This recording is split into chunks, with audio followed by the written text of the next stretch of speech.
ഇനി അടുത്ത മോഡലാണ് ഹോണ്ടയുടെ മോട്ടോർ സൈക്കിൾ. അത് ഹോണ്ടയുടെ ഒരു ഫ്ലെക്സ് ഫ്യൂൽ ബേസ് ചെയ്തിട്ടുള്ള ഒരു കുഞ്ഞ് എന്ന് പറയുന്നത് 160cc ആയിട്ടുള്ള ഒരു Enduro kind of motor cycle ആണ്. ഒരു എൻഡ്യൂറോ മോട്ടോർ സൈക്കിൾ ആണ്. അതിന്റെ പേരാണ് ഹോണ്ട NXR 160 എന്ന് പറയുന്നത്. ജസ്റ്റ് ഷോക്കേസിംഗ് മാത്രമേ ഉള്ളൂ. അതിന്റെ ലോഞ്ചും കാര്യങ്ങളൊന്നും ഉണ്ടാവുമെന്ന് എനിക്ക് തോന്നുന്നില്ല. കാരണം ഒറ്റയടിക്ക് ഷോക്കേസിംഗ് ചെയ്യുമ്പോൾ അതിന്റെ ഉദ്ദേശം എന്ന് പറയുന്നത് ഷോക്കേസിംഗിന് വേണ്ടി മാത്രം കൊണ്ടുവന്ന മോഡലാണ്. ഷോക്കേസിംഗ് കഴിഞ്ഞാൽ നേരെ ജപ്പാനിലേക്ക് കൊണ്ടുപോകാൻ ചാൻസ് ഉള്ള, അല്ലെങ്കിൽ ഇവിടെ അവരുടെ ഫാക്ടറിയിൽ മാത്രം ഉള്ളിലിരിക്കാൻ ചാൻസ് ഉള്ള ഒരു മോഡലായിട്ടാണ് എനിക്ക് തോന്നിയത്. നല്ല നീറ്റായിട്ടുള്ള ഒരു എൻഡ്യൂറോ മോട്ടോർ സൈക്കിൾ ആണ്. ഇന്ത്യയിലൊക്കെ ലോഞ്ച് ചെയ്യുകയാണെന്നുണ്ടെങ്കിൽ, ഇപ്പോൾ ലോഞ്ച് ചെയ്യുകയാണെന്നുണ്ടെങ്കിൽ നല്ല സെയിൽ ഉണ്ടാവും. ഫ്രണ്ട് ഹെഡ്ലൈറ്റ് എന്ന് പറയുന്നത് നമ്മൾ ചില മോട്ടോർ സൈക്കിളിലൊക്കെ കണ്ടിട്ടുണ്ട്. ഇന്ത്യയിൽ തന്നെയുള്ള കമ്പ്യൂട്ടർ മോട്ടോർ സൈക്കിളൊക്കെ കണ്ട ടൈപ്പ് ഓഫ് ഹെഡ് ലൈറ്റ്, പക്ഷേ ഒരു എൻഡ്യൂറോ ലുക്ക് ഉണ്ട്. ഓവറോൾ നോക്കുകയാണെന്നുണ്ടെങ്കിൽ ഒരു പ്രോപ്പർ ആയിട്ടുള്ള എൻഡ്യൂറോ മോട്ടോർ സൈക്കിൾ, അപ്സെഫ്റ്റ് ആയിട്ടുള്ള എക്സോസ്റ്റ്, ലോങ്ങർ ആയിട്ടുള്ള ട്രാവൽ, സസ്പെൻഷൻ ട്രാവൽ എല്ലാം ഉള്ള ഒരു മോട്ടോർ സൈക്കിളാണ്.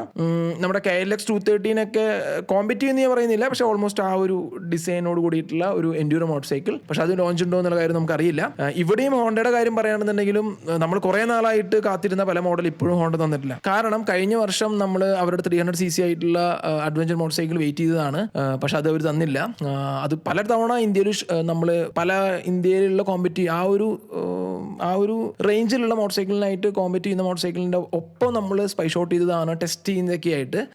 CRF 300 അല്ലെങ്കിൽ അതുപോലുള്ള സഹാറ 300 എന്നൊക്കെ പറയുന്ന ആ ഒരു മോഡലൊന്നും അവർ ഇന്ത്യയിൽ കൊണ്ടു തന്നിട്ടില്ല.